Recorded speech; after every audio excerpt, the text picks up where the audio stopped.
like the on-call psych liaison team, you could just say, oh, can you come and have a quick chat with her? Because they're obviously going to be a lot better at talking about it than you are, because I think we're all a bit, like I'm sort of thinking now, oh, how do you sort of say, I think you've got an eating disorder, when she's clearly not in that mindset. So I think actually just getting someone who does it on the regular would probably be a better idea. Spot on. Yes, absolutely. Abigail.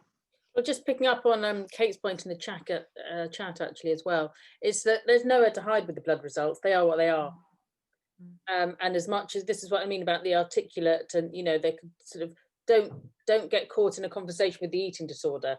You've got the fact there, you've got your medical training. So, these results would suggest this, or this, or this. Do you think, and just use that as your tool for engagement. Rather than sort of saying, oh, I'm not quite sure why, it might be a bit abnormal. You've got the history that this is a presentation, your blood results are backing it up. And I think you can be quite direct. Good. So at this stage, I guess, and Ellen, I might need to draw on you here, if that's all right. We're looking for differential diagnosis, and what would be communicated, I guess, at this stage? Or should we ask students to practice that? What do you think?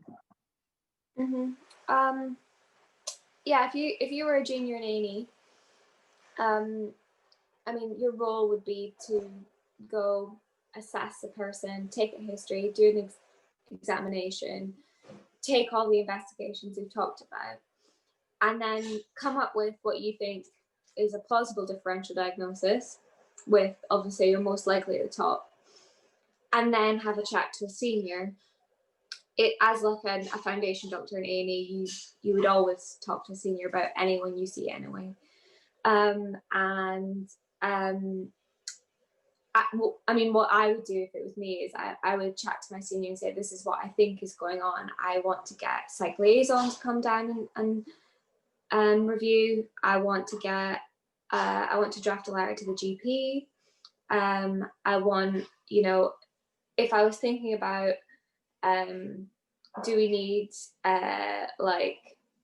because psych liaison are generally nurses, do we need a psychiatrist involved?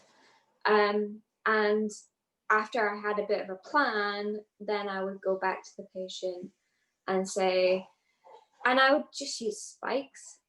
I know Manchester use spikes. I don't know if other unis, some nods. What's a spike? What's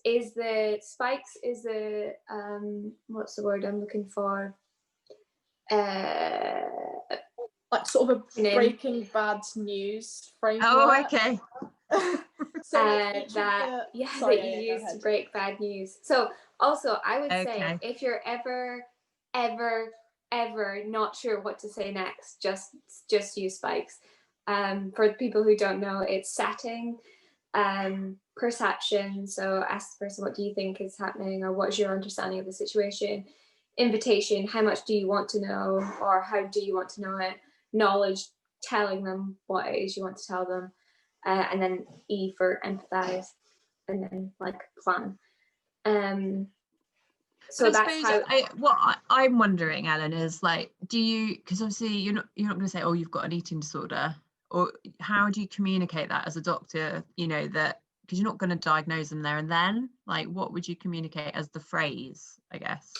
I think in these situations, the best thing to do, and I mean, this would always be my approach to any case where there's difficult communication, is just complete honesty.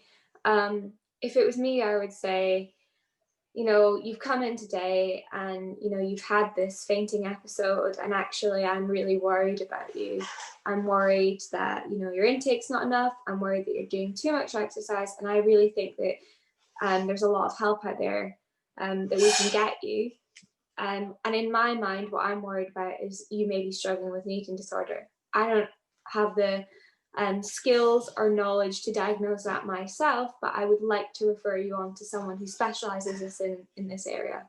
And that's the truth of what's happening. And I think from my own experience as a patient for, throughout my life, sometimes doctors can be a bit evasive because they're scared of hurting people's feelings or not being appropriate. But I think it's fine to say, I'm worried that this is an eating disorder, but I'm not a specialist. Maybe not, but I want someone who is a specialist to assess you, and are you okay with that? If they say no, that's a different ball game. But most people in most situations will say yes, that's fine. If patients are saying no and things like that, that's when you need to be starting getting psych more involved. But as a junior, that's not really your role.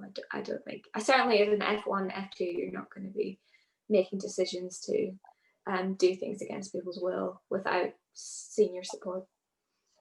Thank you, Ellen. So we've got, just aware of the time, we've got about 8